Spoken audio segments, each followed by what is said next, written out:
I'm Jean Dancy, former boxing manager and promoter.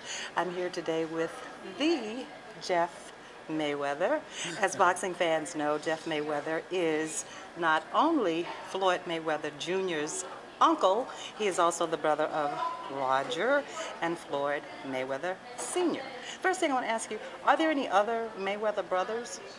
No, we had another brother, but he passed. Oh, okay. So we're dealing with Just Roger, Jeff, and Floyd. Yes. Okay, one of the things I want to know is when you were a little boy, what was that like? I mean, were the other little boys in the neighborhood saying, "Oh, I don't think we better bother the Mayweather boys because ooh-wee"?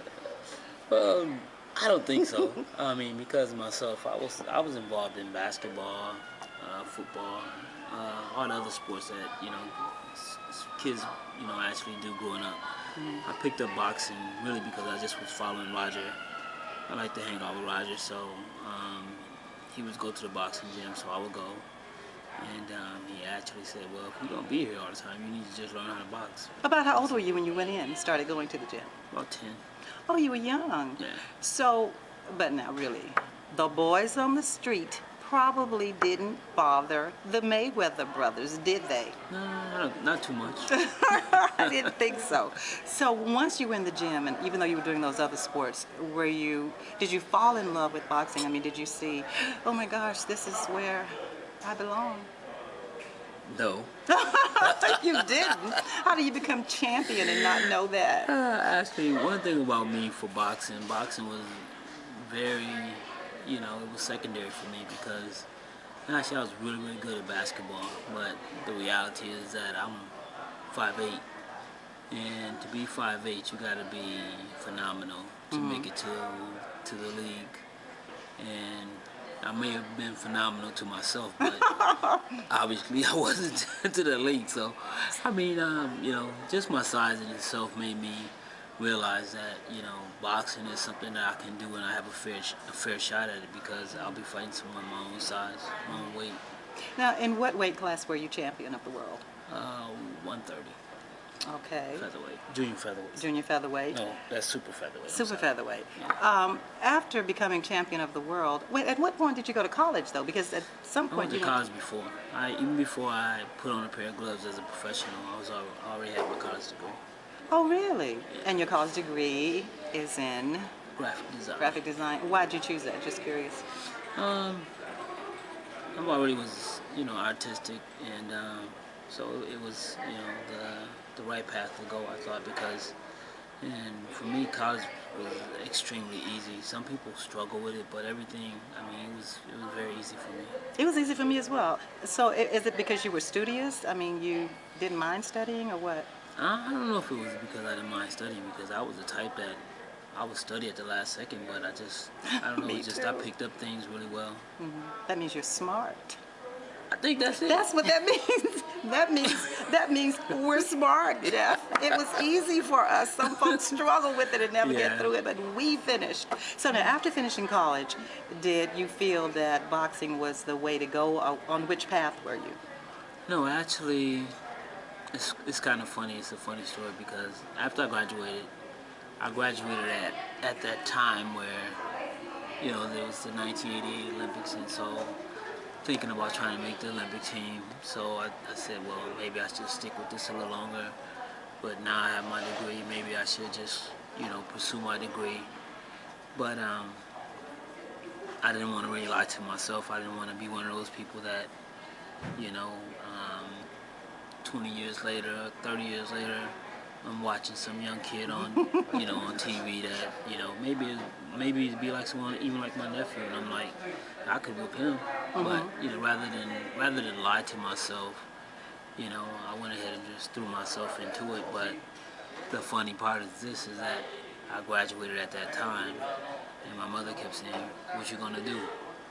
And Roger was constantly calling me, you need to come down here, and get you set up so you can get your career started. And I was like, I don't know. Was he training you? No, he wasn't training me. It's just the fact that he knew that I was still boxing and I was good at it. So he wanted me to pursue it, and my mom didn't want me to have no parts of boxing. Ooh.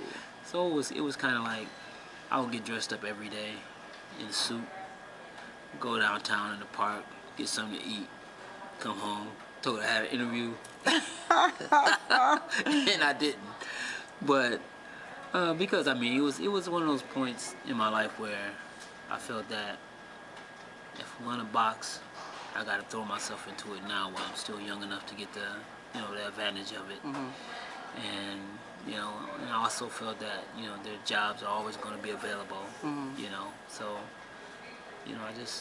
I took the road of becoming a boxer, becoming a professional boxer. Have you ever regretted it? No, I never regret it because I didn't think so. I guess because everything was done on my own terms. I was able to walk away when I chose to. I mean, I actually retired young. I mean, I retired at an age where most fighters are, just a little bit past their prime or getting into their prime. So, I mean, boxing was one of those things that it didn't, I didn't need boxing, and I didn't get caught up in the fact of, okay, well, I want to continue to do this because I want to make money or whatever the case may be. That was never the case for me. So, I always know that I could go back on my education if that's what I chose to do.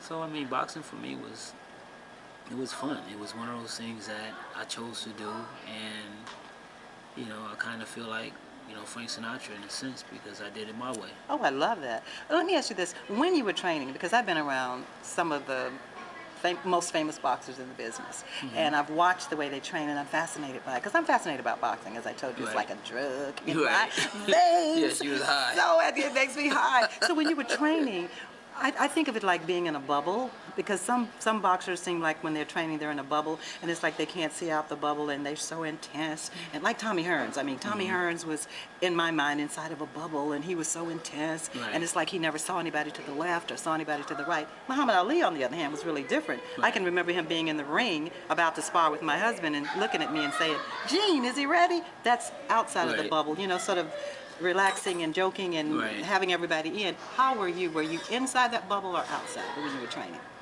Well, I'm sure I was outside the bubble because I mean I'm a people person, and I was like, even when I was boxing, I was like, when I was fighting, I would be signing autographs. I'd be the last person to leave the arena because I would have people who just want an autograph or take pictures or do whatever, and I was always the last person to leave. Haven't you seen boxers like that though? It's like they can't see anything else. It's like they're just, haven't you seen them like that? Yeah. I mean, that's basically tunnel vision, and there's nothing wrong with that either. Yeah. I mean, because some fighters have to focus a different way, and you have some people that, they can just embrace the fact that their fans are supporting them, and they want their fans to be a part of their journey. So that's how I was. So you weren't so intense then? No, I wasn't really intense because, I mean, to be honest, I think more so because of the fact that boxing wasn't my first love, and even though I was involved in boxing and I excelled to probably, one of the highest levels, I think that if boxing was actually my first love, I think that I would have did a whole lot better. Well, let me ask you this: do you have a son? Because if you had a son, would you want him to box or would you not care? Which would it be? No, I wouldn't care because It would be okay. my thing is this: is that I wouldn't force my child to do anything. I mean, I would hope that they can find something that they, had a passion for and love to do, and if they did, I would support them 100%.